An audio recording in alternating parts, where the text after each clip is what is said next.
Aquí vamos a hablar de momentos que te tumban, pero también de cómo te levantas, aprendes y sigues adelante. Así que si alguna vez te has sentido roto o te encanta saber qué pasa en la vida de los demás, este es tu lugar. Bienvenidos a El Hilo Roto. Yo soy Juan Muñoz. Y yo soy Sergio Tapias. Síganos para no perderse a ningún episodio. Hola, bienvenidos a un nuevo episodio de El Hilo Roto. Hoy estamos con Río. Río, gracias por venir. No, gracias a ustedes por invitarme. Bueno, yo soy Sergio Tapias. Yo soy Juan Muñoz y les vamos a contar el nuevo Hilo Roto de Río Cerón.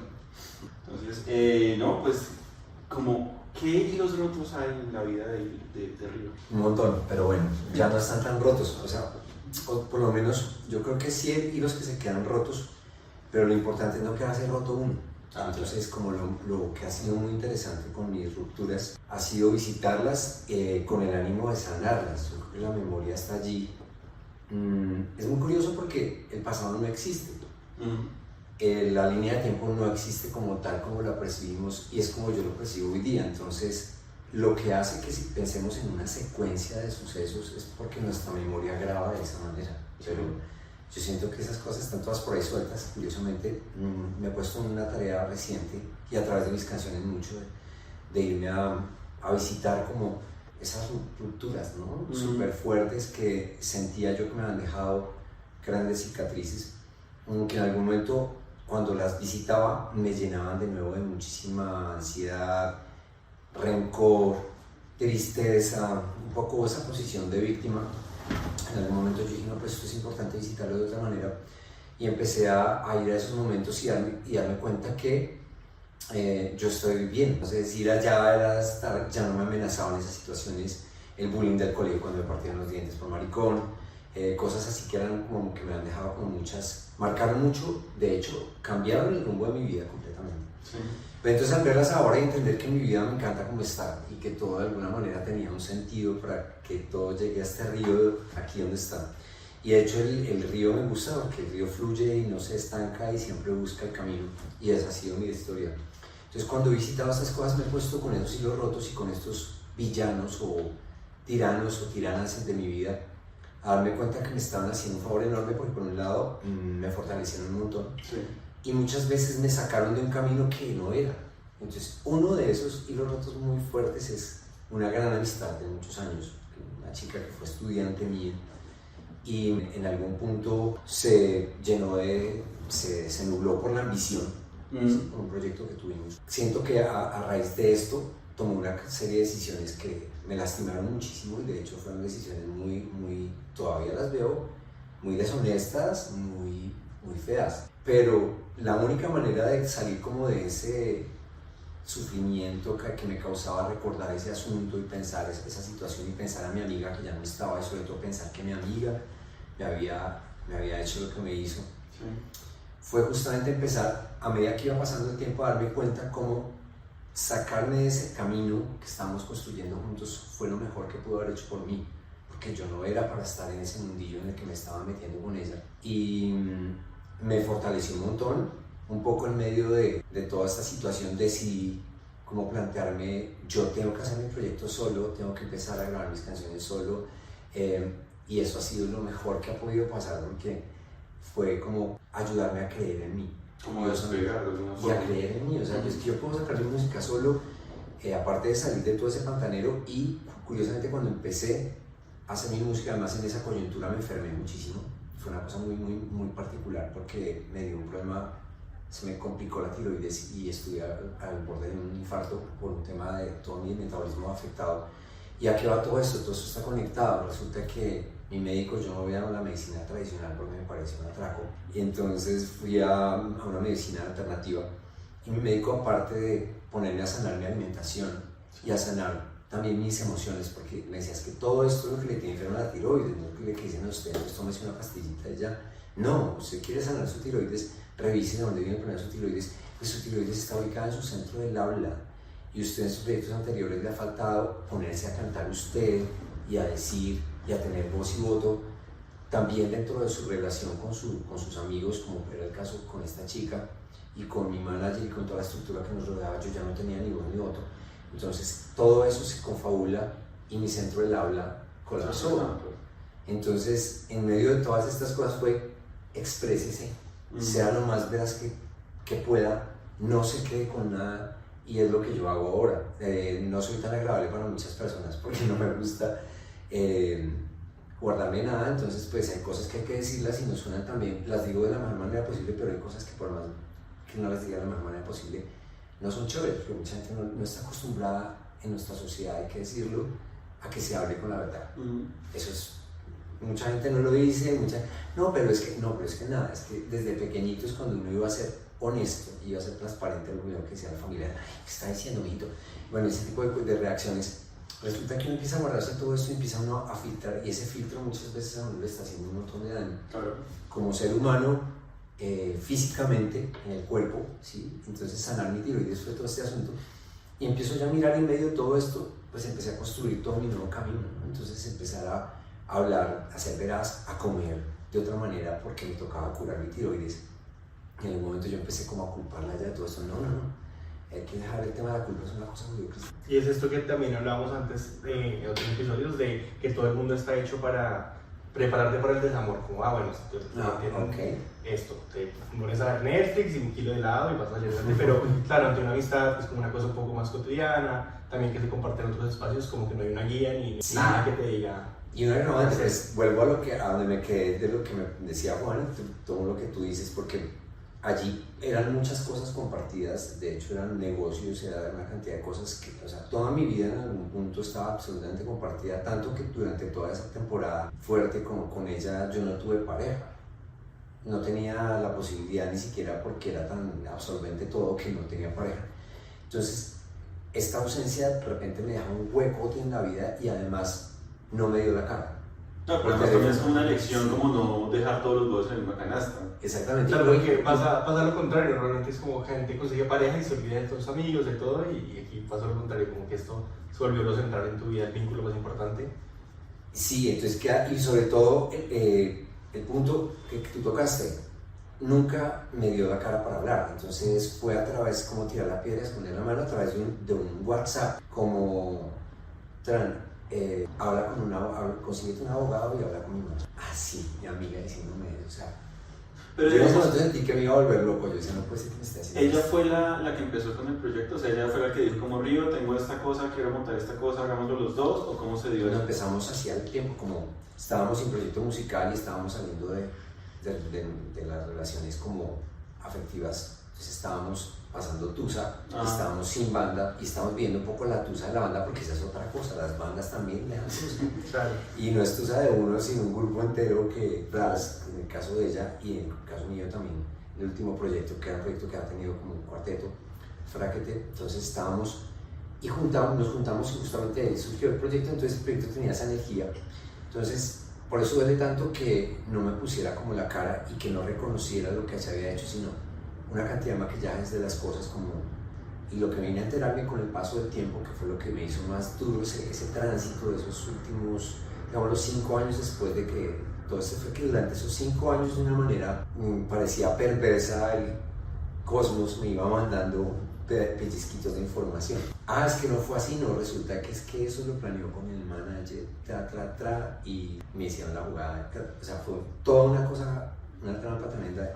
Pero entonces fue... El proyecto, con toda la parte económica, me dieron cualquier porcentaje que se les dio la gana, porque no, es una jugada legal que no quiero explicar. Pero digamos que el proyecto como tal empezó así, que estaban los dos como huérfanos sin saber qué hacer porque habían perdido sus proyectos. Empezaron a armar las cosas y el proyecto empezó a crecer y crecer y crecer. Y ya cuando estuvo muy grande fue que ella tomó la decisión de decir como, listo, esto ya queda para mí, ¿o qué fue? Exactamente, lo acabas de relatar como si lo supieras, o sea, como así fue tal cual. Entonces, básicamente lo más duro era allí darse uno cuenta que, tú lo mencionaste, cuando el proyecto está grande, cuando se ve sobre todo la parte financiera, sabiendo que se había trabajado tan duro durante años, en ese momento hacer la jugada. ¿Pero por qué? O sea, ¿qué impedía? O sea, si Río continuaba en el proyecto, ¿qué estaba impidiendo? O sea, ¿por qué era necesidad de sacarlo? Para quedarse con todo el dinero, porque el proyecto, un proyecto cuando tú lo registras, digamos, si tú y yo tenemos un proyecto, registramos 50-50, que sería lo justo. ¿Sí? Empezamos, como tú me preguntas, empezamos al tiempo, cada uno puso lo que tenía que poner. Sí, no fue como yo tengo este proyecto, lo voy a meter. No, el proyecto que nació así, en el cual yo ponía un montón de experiencia que tengo encima, que no soy cualquier patinchado tampoco, pues, como poner. No, y además que el profesor con el estudiante, o sea, además, estaba y de repente, supuestamente, los argumentos para hacer todo esto era que no, que yo no estaba como es que haciendo nada, pues por otro lado, por eso me dolía más, ¿no? Que yo no hacía nada o que lo que yo hacía no era suficiente, no exactamente eso, pues la gente lo cuenta a su manera, pero yo alcanzo a intuir por un mensaje que me mandó que estaba buscando era formas de no sentirse mal por lo que estaba haciendo. Entonces uno era decir que yo no hacía lo suficiente, entonces, y que ella sí, entonces pues que entonces ella se merecía más, entonces en lugar de plantearme y decirme, mira, registremos 60-40 o 70-30, sí. Porque era una conversación que no iba a ser fácil, porque iba a decir, pero ¿cómo así? ¿Por qué? O sea, después de todo lo que tuvimos que renunciar los dos y todo el trabajo y toda la experiencia y conocimiento que yo puse en ese proyecto, sí. Simplemente porque no era el que cantara, no, ¿qué es eso? Es la figurita típica de mucha cantante que, como es la cantante de la estrella, ¿no? Pero en algún momento, o sea, ella como tal en el proyecto empezó a verse más arriba, o sea, como que la empezaron a mostrar más arriba, o es ella la que empezó a verse así. No, es que el pop funciona así, y el show business y esta industria es una cosa muy chistosa porque además el cantante es la cara, sí. Si es una chica y se pinta bonita y se ve bonita, entonces era más atractivo hacer cosas con ella porque nos habían ofertas para hacer comerciales, para una cosa, para otra, entonces eso hace lo que tú acabas de mencionar, en su cabecita loca empezó a decir, no, yo aquí soy, mejor dicho, el 90% del proyecto, entonces a este botémosle ni el 10, realmente me da, es algo así como lo que me da anualmente, es una cosa súper loca. Entonces bueno, esa parte, afortunadamente yo como que con el tema del dinero sí estoy muy desapegado. Hace rato lo que me molestaba muchísimo era como que además me quitó el disco. Era un disco que lo hicimos los dos en el que yo fui productor, ni siquiera que no escritos con productor, yo coproduje ese disco con dos productores grandes. Y el disco había que publicarlo como el dueto y el disco se publica como si fuera ella sola. Entonces, esa parte fue la que me pareció más grave porque yo siento que si es deshonroso robar dinero, sí. Porque eso es robar. Mucho más deshonroso y sobre todo en un artista para mí se va al suelo cuando roba propiedad artística e intelectual de alguien más. Eso me pareció lo más bajo. Eso curiosamente fue una de las cosas que empezó a hacer un bálsamo porque la vi tan chiquita que yo dije, no, pues definitivamente primera vez que yo dije, me hizo un favor, porque yo con quién estoy. Y con el paso del tiempo visitando, entonces viene la medicina de la que hemos estado mencionando un poco por los lados para estas rupturas. Visitar, pero darse cuenta de la cantidad de cosas positivas que vinieron de esa ruptura y de eso que me hizo, de fortalecerme, hacerme creer en mí, sacar mi propio disco, decir, yo me mando, saqué mi primer EP, y empezar yo mismo a hacer mi música solo, fue un motor importante sentirme así destruido porque yo sabía que además esto me iba a servir para reventarme, ¿no? Ponerme a hacer mi música. Y por otro lado, toda la experiencia un poco que ha surgido allí y era como, no me dejo, pues de alguna manera eso. Y me salí, verme afuera del mundo de la farándula, de la farsándula colombiana, es lo que más agradezco.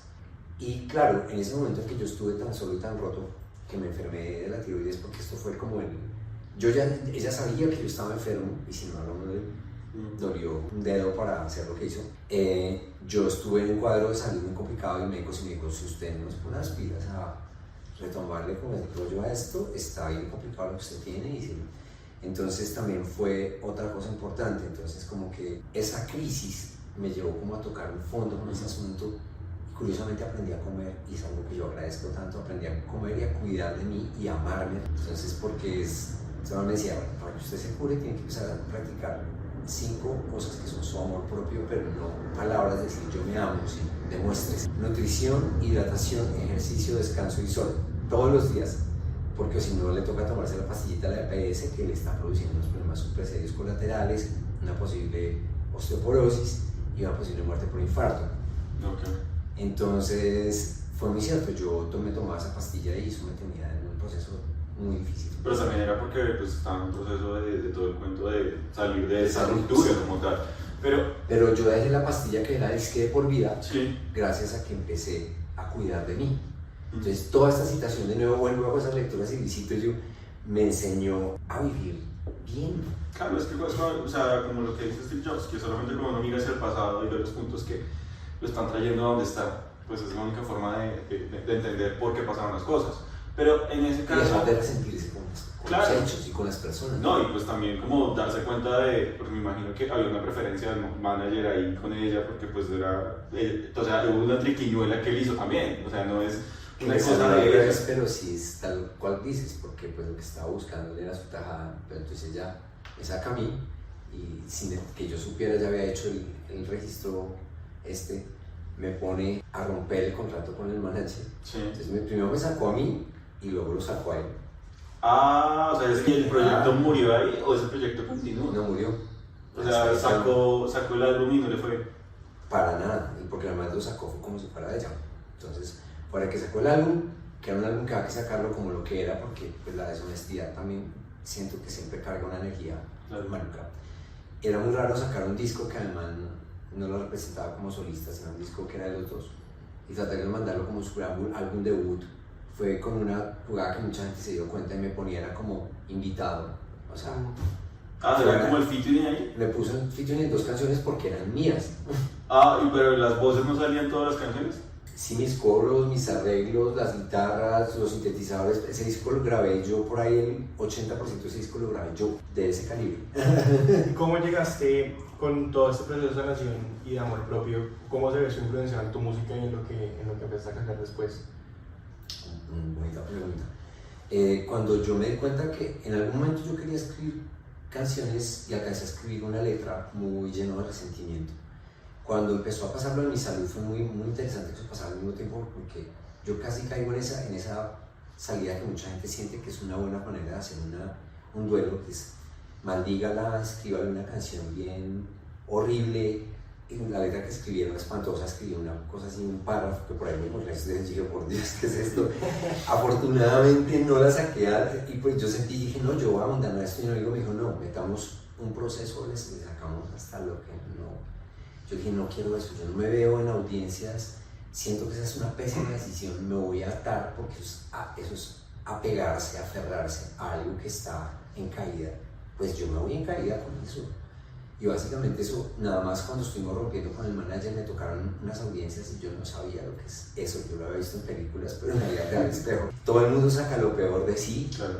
Esto fue una cosa, los dos llegábamos después de esas audiencias a mi casa a descargar las cosas, a llorar y a abrazarnos, porque era tan horrible ver cómo todo el mundo empezó a mostrar, fue una cosa, una aprendizaje muy grande.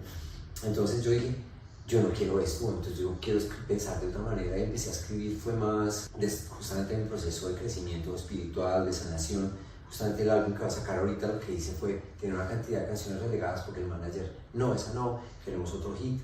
Ya llega un punto, porque yo viví un poco de eso a pequeña escala, y en punto es muy triste cuando uno ya no puede decir y no le publican las canciones también. Y hay una presión tan tremenda que por más de que tenga la plata, siempre hay un manager de por medio, hay una disquera. Yo entiendo todo este asunto porque se vuelve como una industria, y la industria musical, lo puedo decir desde que estoy afuera, es una cosa muy nefasta. Ahorita estoy luchando con Spotify, lo que están haciendo es increíble, o sea, es impresionante. A los artistas más pequeños no nos dan ya ni un peso, sino lo que producimos se lo abonan a los que sí tienen unos topes mayores en la cara, nos quitan lo poco. Entonces estoy viendo cómo sacar todo mi contenido de ahí, y están metiendo esas playlists, están abigarradas de contenido de IAs, y todo ese dinero que no le pagan a los artistas reales, pues ellos, como son producidos por ellos, pues eso el CEO de Spotify tiene uno de los salarios más impresionantes del mundo. No, pues entonces, que mueve la música mundial. Exactamente, entonces esa industria es una industria muy tremenda, y yo viví mi pequeña estudiecita, y eso que éramos artistas que estábamos emergiendo del alternativo, tratando de hacer el paso hacia el mainstream, que es donde se mueven y donde se cocinan las habas grandes. Eso es tremendo, porque ahí no hay escrúpulos. Y o juegas porque si no, claro, te atienes.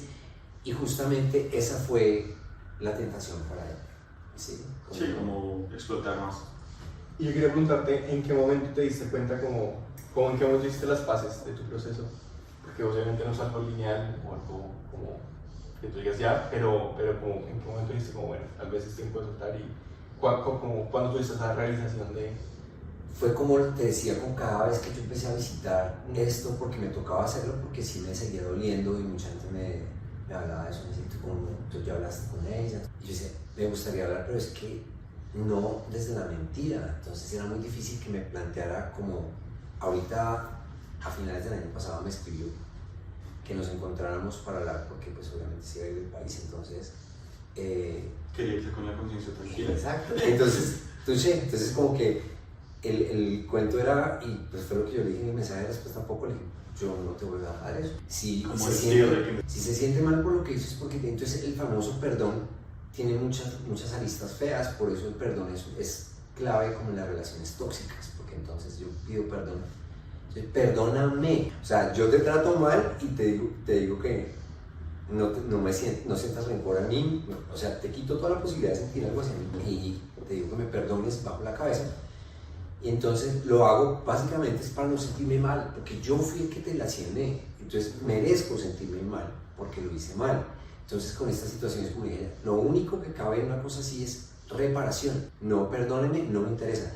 Y ni llegamos ahí porque yo creo que el primer caso es reconocer lo que hice, que no sabe que yo me enteré de todos los pormenores por todo el equipo de trabajo que empezó a encontrarnos, es que no, las cosas fueron así, tú no sabías, no, pero ya una cantidad de cosas, yo decía, pero por Dios, yo estaba muy ciego. Y segundo, ni siquiera el intento de pedir disculpas que conmigo no funciona, porque eso es una solución también judío-cristiana que yo no acepto, a mí no me pida perdón, o sea, no me interesa decirte perdono, y no me interesa que me digas perdóname, vamos más adelante, o sea, como pasó con mi pareja, le dije, no más te perdono y no más el tema de te amo, maltratando, le dije, primero que todo, si me amas no me puedes maltratar, y no me vuelvas a maltratar así, no tienes que volverme a pedir perdón. Yo no te voy a volver a aceptar ese tipo de conversaciones a partir de te amo. Perdóname, yo te amo, pero es que no, si me estás haciendo daño, eso no es un amor chévere. Y que me digas que te perdones para volver al ciclo, entonces yo no voy a estar en una cosa cíclica de como esas parejas, te doy la muenda, pero te amo y vamos a reconciliarnos, que tanto la reconciliación. Entonces como que en este caso era un poco lo que vi, entonces no estaba en la instancia de pedir perdón. Segundo, no se había reconocido lo que había hecho. Y además, ¿dónde está mi plata? Claro. ¿Dónde está mi parte? Sí, yo no soy ambicioso, pero es que lo mínimo, así me la de yo la dono. No, pero pues es que al final eso es lo justo, o sea, ¿cómo pedir perdón así lo pidan, pretendiendo que lo que hizo no pasó? Sí, exacto, diciendo que fue otra cosa y diciendo a todo el mundo que era que teníamos diferencias estéticas irreconciliables y por eso habíamos decidido de común acuerdo separarnos. O sea, eso no está bien, eso me impedía como poder ir a conversar. Entonces me pasó el tiempo cuando yo empecé a darme cuenta de la cantidad de favores que me había hecho de los que les estaba hablando ahora, empezó a pasar como ese dolor un poco largo, como en un momento había mucha rabia, pero yo algo que sí tuve claro, yo no voy a tomar como esa cadena de karma, no me voy a poner a hacerle daño, no quiero que haga lo que tenga que hacer, que con su carrera ya, lo que fue acepté mi realidad. Lo que me tocó, un amigo me estaba un abogado, yo no, dejemos esto, yo no me quiero atar a esto porque sé que esto sería un camino tortuosísimo y soltar, es una cosa mágica, solté todo ese proceso y cada vez que voy, ya cuando le contesté este mensaje, porque en todos esos años que ha pasado esto, nunca me quise poner la cara ni un mensaje, ni una llamada, ni nada, todo era con el manager en la mitad, yo hablaba era con el manager. ¿Y cuándo sacó el manager? Ya no le Al contaste. siguiente.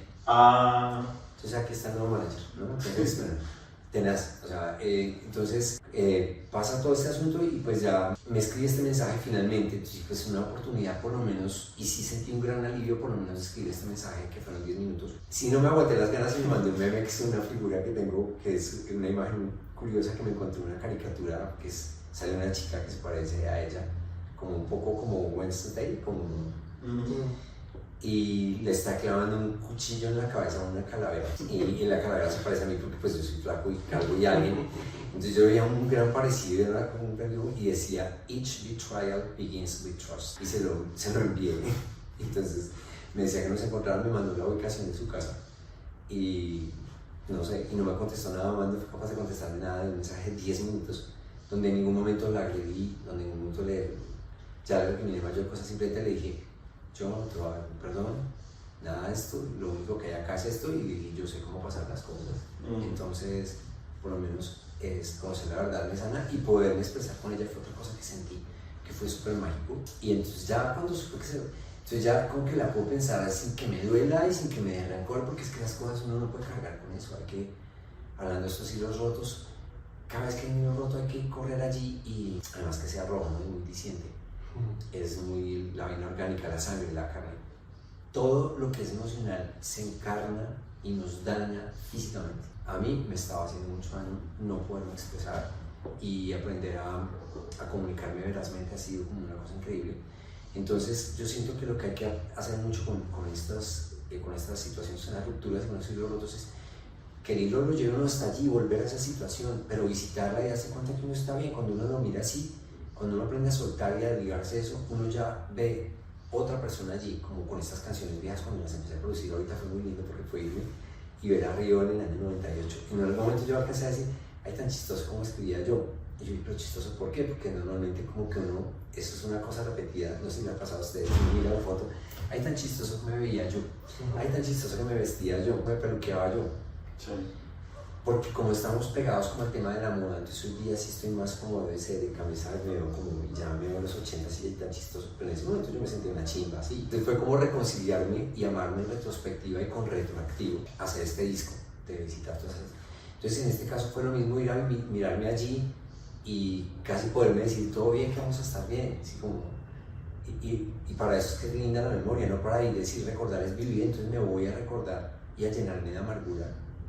¿Qué gracia tiene eso? Si yo me voy a recordar y me voy a ese momento, es para decir, mire todo lo que ha pasado, y no sabía que todo eso me iba a traer hasta este momento tan bonito que estoy viviendo.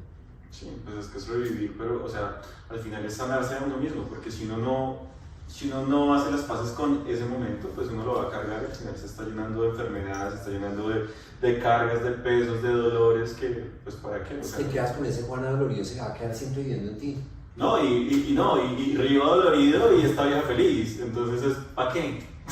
Exacto, como el lugar, la frasecita de Cajón de hoy día, que es como odiar a una persona o tener rencores, tomarse el veneno y esperar que le haga daño al otro, porque así es.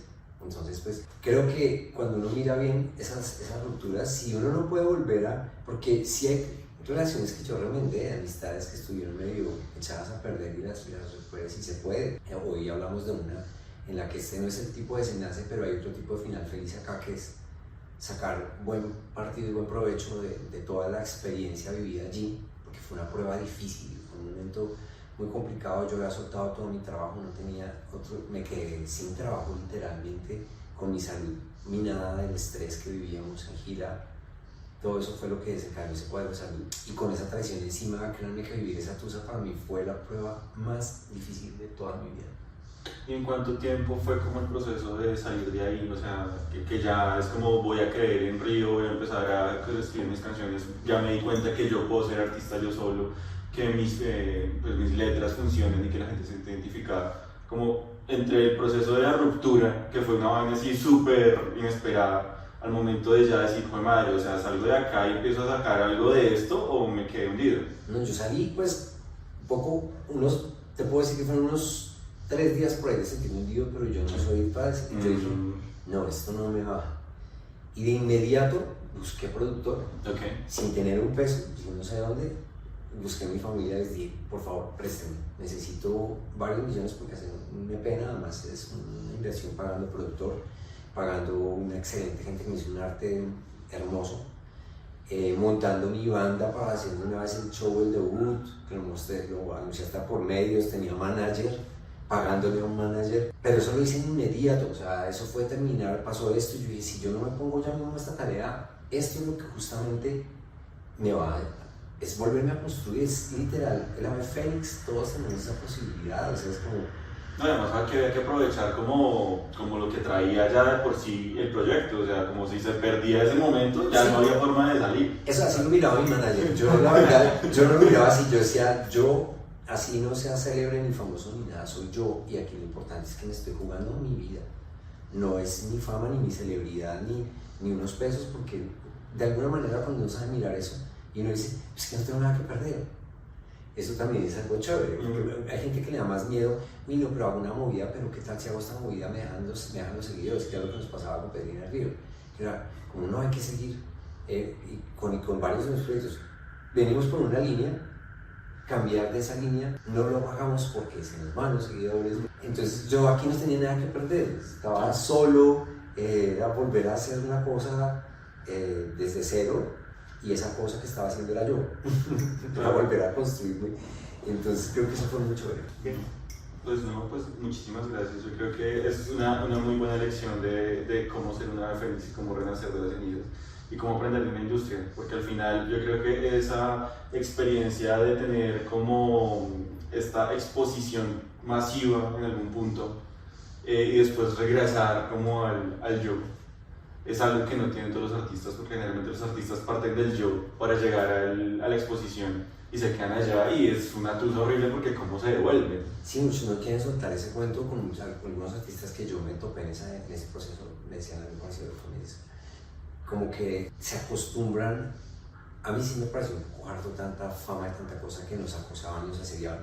Se acostumbran a eso y a un nivel de vida distinto, porque obviamente el nivel de gastos y todo era otra cosa. No, eso ya no se puede con otros milenios, ya no se puede vivir tranquilo, ir por el pan en chanclas. No, nada más yo lo hice recién, empezó el rollo y me regañaron porque Fran se tomó una foto conmigo en la estación Transmilenio y cuando me posteó la foto, llegó yo a una reunión entera para decirme, tú no puedes hacer eso, tú nos dices y te mandamos un Uber que estaban pagando en mi plata. Entonces claro, pues, era Uber para todo lado y manager, personal manager y todo eso que me acaba. ¿Los managers manejan el dinero del artista? Claro, uno firma unos contratos que... O sea, ellos tienen carta abierta para... Depende del contrato que firmes, pero normalmente esos contratos tienden a ser abusivos y ahí fue la clave que encontramos para poder romper el contrato con nuestro manager. Fue que el contrato en varias cláusulas pecaba de abusivo. Entonces la Cámara de Comercio, que es la que estaba como ente mediador, falló. Entonces sí, manejaban todo nuestro dinero, era muy difícil nos vendían un informe todos los lunes como una contabilidad que nunca fue clara. Pero se estaban aprovechando porque ustedes eran un proyecto nuevo, porque ustedes no tienen experiencia. Estaba emergiendo y porque uno, como volviendo a Shakira, ella firmó el primer disco, creo que fue por menos del 1%, porque esa disquera con la que hablamos nos dijo, ¿no? Después, como diciendo nosotros, que nosotros se van a firmar como por 0.2. Entonces nos están haciendo un favor. Nos están haciendo un favor porque pues Shakira firmó por menos del 1%, pero pues un artista más y una vaina ya del mainstream, hay una persona así con menos del 1%, igual le fue súper bien y ya entonces ya el siguiente contrato pues ya no va a firmar primero el 1%. Entonces, sí, ver todo ese panorama también para mí ha sido muy lindo porque creo que yo dejé de soñar con la posibilidad de volverme a meter en esa industria. Yo me toca hacer desde lo alternativo, desde las sombras, desde la... Pero igual también es como una relación tóxica la que hay con esa industria, porque al final es la forma en que acostumbran a estar con todos los artistas. O sea, también debe haber como una especie de tusa de guayabo de salir de esa industria. Uy, o sea, debe ser difícil salir pues de eso a lo que uno está habituado. Pues yo no tanto habituado, pero sí sentirse uno violado, abusado. Pero muy chévere todo el conocimiento de la industria y también pues como tal el crecimiento después de un hilo roto que para un artista debe ser algo bastante fuerte, como salir de un proyecto y... Como artista y como persona, porque para mí la amistad fue lo más duro, te lo puedo decir. Claro. Tal vez lo que más me costó sanar fue eso, como que me dolía mucho mi amiga. La decepción ahí. Sí. Es que cuando se invierte plata con amigos es complicado, eso siempre han Y dicho. se pierde la plata y se pierde el amigo, dice. No, pero muchísimas gracias por venir a contar la historia, por venir a hablar con nosotros, que bueno, como conocer como la evolución y que viene un nuevo álbum con muchas canciones y muchas historias, también de hilos rotos puede ser. Sí, hay cosas interesantes. Hay mucho, ojalá lo escuchen, es un álbum raro, es un álbum muy alternativo, se llama Pop Anacrónico, somos muchos aquí adentro, porque lo que quería decir es que somos muchos ríos aquí, era como si fuera una posesión satánica. Así se llama, Pop Anacrónico, somos muchos aquí adentro. Bueno, muchas gracias, no sé cómo te podemos encontrar en redes. Río Cerón, en todo lado Río Cerón. Perfecto, Río, estaremos muy pendientes. Gracias. ¿Cuándo sale el...? Yo creo que unos 2 meses. O sea, como en abril. Como en abril. Yo creo que para esos días está saliendo el episodio. ¿En serio? No sabemos, pero sí podemos cuadrar. Para que se hagan. Para que me hagan una cuñita. Así que bueno, muchas gracias por escucharnos. Recuerden que pueden escucharnos en cualquier plataforma de podcast y en YouTube. Así que hasta la próxima semana. Próximo Hilo Roto. Gracias. Chao. Gracias por escucharnos. Pueden encontrarnos en redes sociales como @el.hiloroto y escuchar el resto de los episodios en su plataforma de podcast favorita. Nos vemos en el próximo episodio, donde seguiremos desentrañando más hilos rotos.